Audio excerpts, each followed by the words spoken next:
اور ایک پچھلے رمضان میں بھی میں نے فی الودی گفتگو کی تھی 40-50 منٹ کی، اس کے تھم نیل کے اوپر لکھا ہوا ہے مدلس کی آن والی روایت، اس کا ٹائٹل رومن میں آپ لکھیں کیا امام مسلم آخری وقت میں شیعہ ہو گئے تھے، یہ آپ لکھیں تو میری ویڈیو کھل جائے گی۔ مدلس کی آن والی روایت سے کیا مراد ہے؟ دیکھیں حدیث جو محدثین کے ہاں اس کی سند کے اوپر جب کلام کیا جاتا ہے تو ان میں کئی ایک سکم ہے جن کی بنیاد کے اوپر کلام کیا جاتا ہے۔ مثلا ایک سکم یہ ہو سکتا ہے کہ جو احادیث کے راوی ہیں ان میں سے کوئی ایک راوی ایسا ہو جو مجہول ہو، مجہول سے مراد ایسا جسے کوئی جانتا نہیں ہے، ان نون۔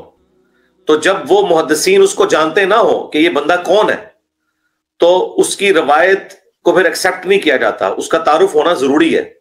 اچھا، تو پھر ہم جب کسی روایت کی سند کے اوپر جرح کرتے ہیں اور کہتے ہیں کہ اس میں فلاں شخص مجہول ہے تو اس کا مطلب یہ ہے کہ یہ ان نون ہے، محدثین اسے نہیں جانتے، اس کا مطلب ہے یہ چین جو بنی ہوئی ہے فلاں نے فلاں سے سنا، فلاں نے فلاں سے سنا، اس میں جو ایک بندہ ہے اس کو کوئی نہیں جانتا ہے، لگتا یہ ہے کہ یہ کسی نے گھڑی ہے، ورنہ تو کوئی بھی شخص یہ چین بنا سکتا تھا بیٹھ کے۔ اچھا، اسی طریقے سے بعض اوقات کوئی ایسا راوی ہوتا ہے جس کو جمہور محدثین نے ضعیف کہا ہوتا ہے کہ یہ اس اصول حدیث میں اس شخص کی روایت کو قبول نہیں کیا گیا، اس کا حافظہ بگڑ گیا، یا وہ شخص ایسا تھا جو تدلیس کرنے والا تھا، اور ایسا بھی ہو سکتا ہے کہ کوئی کذاب راوی ہو، ایسا بھی ہو سکتا ہے کوئی کذاب سے مراد یعنی جھوٹ بولنے والا، ایسا بھی ہو سکتا ہے کوئی متروک ہو یعنی جسے محدثین نے ترک کر دیا ہو جب پتا چلا کہ یار اس کا حافظہ بگڑ گیا ہے یا یہ شخص بعد میں حدیثیں گھڑنا شروع ہو گیا۔ اسی طرح کے سکم میں سے ایک ہوتا ہے مدلس کی آن والی روایت۔ مدلس وہ راوی ہوتا ہے جو اس راوی کا نام چھپا لے جس سے اس نے حدیث سنی ہوتی ہے۔ مثلا اگر شاہد بھائی نے حدیث کسی اور شخص سے سنی ہے اور وہ اس کا نام ظاہر نہیں کرنا چاہتے اور اس کے بعد میرا نام ظاہر کر دیتے ہیں اور بیچ میں سے اس بندے کو نکال دیتے ہیں اور شاہد بھائی کہتے ہیں کہ ان انجینئر محمد علی مرزا، تو اور شاہد بھائی مدلس بھی ہیں، تو ہم پوچھیں گے کہ بھائی آپ ان سے جو بیان کر رہے ہیں اس شخص سے، تو آپ نے ان سے بیان کیا، آپ نے یہ نہیں کہا کہ مجھے انجینئر نے یہ بات بیان کی، آپ تو کہہ رہے ہیں انجینئر کہتا ہے۔ اب اس بات کی گارنٹی کون دے گا کہ انجینئر نے واقعی یہ بات کی ہے یا نہیں کی؟ تو آپ بتائیں آپ نے کس سے سنا ہے؟ تو یہ بیچ والے بندے کا نام چھپا جاتے ہیں جس سے انہوں نے سنا، جس نے ان کو میرے ریفرنس سے بیان کیا، تو پھر ہم یہ کہیں گے یہ مدلس ان سے روایت کر رہا ہے۔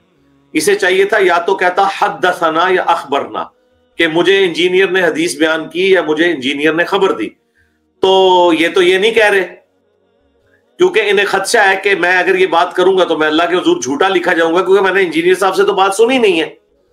تو پھر یہ کیا کریں گے، یہ جھوٹے بھی نہیں ہوں گے اور بات کو توریتاً چھپا جائیں گے بیچ میں جس بندے سے ہو۔ مثلا بلال بھائی نے ان کو کوئی بات میرے ریفرنس سے بتائی ہے اور خدا نہ خواستہ بلال بھائی ایسے ہیں کہ جو کمزور راوی ہیں اور شاہد بھائی کو ڈر ہے کہ اگر میں نے بلال بھائی کا نام لیا اس روایت میں تو لوگ کہیں گے بھائی بلال تو ضعیف ہے، تو وہ بلال کو نکال کے ڈائریکٹ میرا نام لے دیں گے ان سے، تو یعنی وہ اب اس کو چھپا گئے اس والے راوی کو، بیچ والے کو۔ اب جب وہ چھپا گئے تو پھر محدثین نے پیٹ رول بنا دیا کہ جو شخص بھی راوی کو چھپائے گا اور وہ مدلس ہوگا اور وہ اوپر والے راوی کا نام ان سے لے رہا ہوگا اور یہ نہیں بتا رہا ہوگا مجھے اس نے حدیث بیان کی یا نہیں کی، تو ہم اس کو ضعیف ہی تصور کریں گے جب تک کہ وہ بیچ والے بندے کا نام نہیں بتائے گا، کیونکہ وہ بیچ والے بندے کا نام چھپا ہی اس لیے رہا ہے کہ اسے خطرہ ہے کہ میں نے اگر اس کا نام لیا تو میری روایت فارغ ہو جائے گی۔ لیکن وہ جھوٹ بھی نہیں بول رہا، جھوٹ بولنا ہوتا تو وہ کہتا کہ مجھے انجینئر نے بیان کیا، کیونکہ وہ اللہ سے بھی ڈرتا ہے کہ انجینئر تو مجھ سے نہیں بیان کیا با، تو وہ اپنی اس کمزوری کو بھی چھپا رہا ہے اور سچ بھی بول رہا ہے، تو پکڑا گیا ہے وہ۔ تو پھر کہتے ہیں اس مدلس نے ان سے روایت کی ہے، اس نے حدثنا اخبرنا سے بیان نہیں کی، کیونکہ بیچ میں کوئی ایسا بندہ تھا جس کے بارے میں اسے خطرہ تھا کہ اگر میں نے اس کا نام لیا تو میری روایت کو فارغ کر دیں گے۔ تو یہ یعنی محدثین کے ہاں پیٹ رول کے طور پہ مانا جاتا ہے کہ مدلس جب تک یہ نہیں بیان کرے گا کہ میں نے کس سے حدیث بیان کی تو اس کی حدیث کو پھر ایکسیپٹ نہیں کیا جائے گا. اس طریقے سے منقطع روایت بھی ہو سکتی ہے.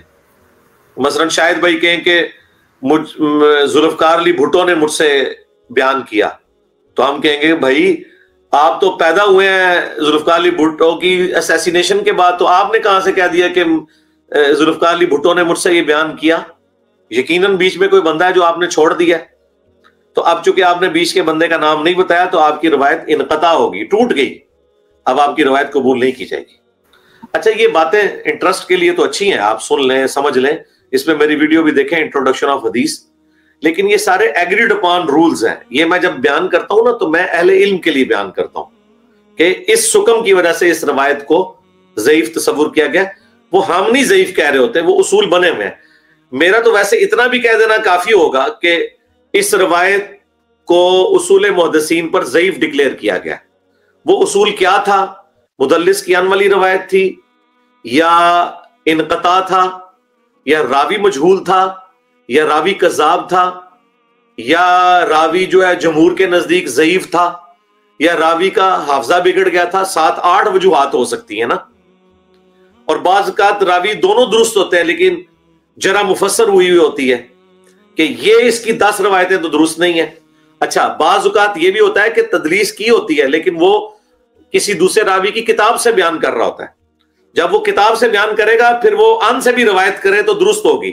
جس طرح میں بھی تدلیس کرتا ہوں نا, لیکن میں کتاب سے بیان کر رہا ہوتا ہوں. میں جب کہتا ہوں کہ حضرت ابو ہریرہ نے روایت کیا تو میری تو حضرت ابو ہریرہ سے کوئی ملاقات نہیں ہے, لیکن میں کہتا ہوں بخاری میں لکھا ہوا ہے.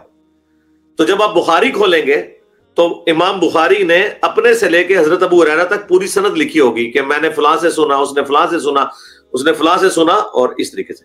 تو جب کوئی شخص کتاب سے بیان کرتا ہے نا پھر وہ تدلیس بھی کر سکتا ہے کیونکہ اس نے ریفرنس دے دیا, تو وہ سند مکمل ہوگی آٹومیٹیکلی.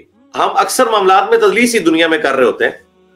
جس طرح آپ کہتے ہیں نہیں سنا ہے یار کہ فلاں جگہ یہ ایک جو ہے وہ ایکسیڈنٹ ہوا ہے, آپ نے خود تو نہیں دیکھا ہوتا, اخبار میں پڑھا ہوتا ہے, ٹھیک ہے, اور آپ کو اس رپورٹر کا بھی نہیں پتا ہوتا, آپ اخبار پہ اعتماد کر کے اس روایت کو آگے بیان کر رہے ہوتے ہیں, ٹھیک ہے.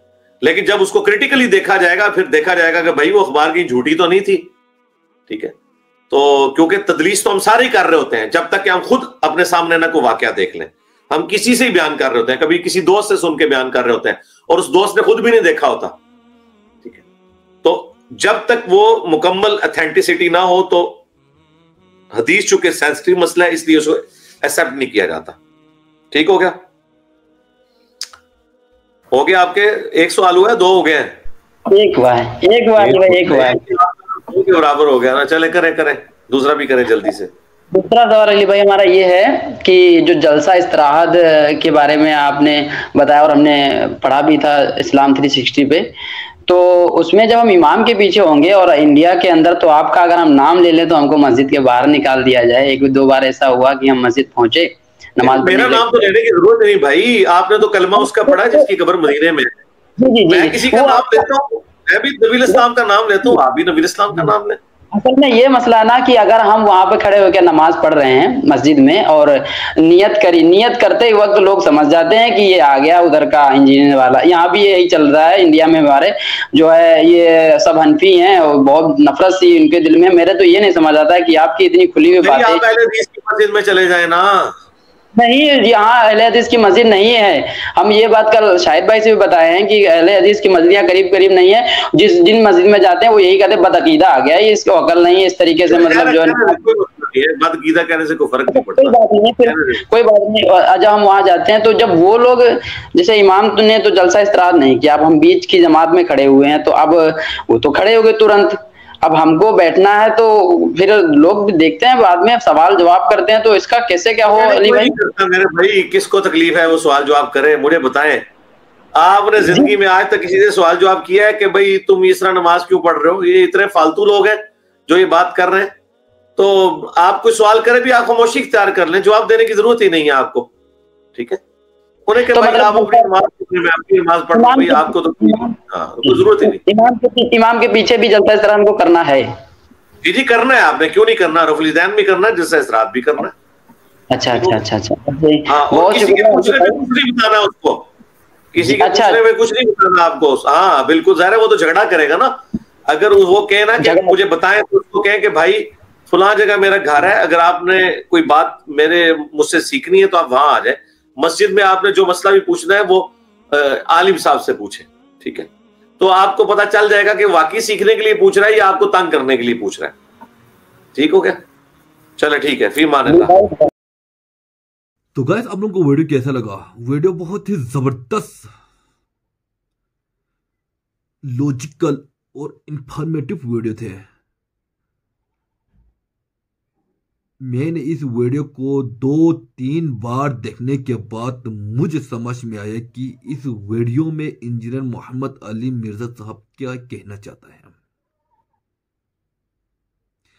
اگر آپ لوگوں کو بھی یہ ویڈیو سمجھ میں نہ آئے تو 2-3 دفعہ ریٹرن کر کے دیکھیں، دوبارہ دیکھیں، بار بار دیکھیں، تب آپ لوگوں کو سمجھ میں آئے گا اس ویڈیو میں انجینئر محمد علی مرزا کیا کہنا چاہتے تھے.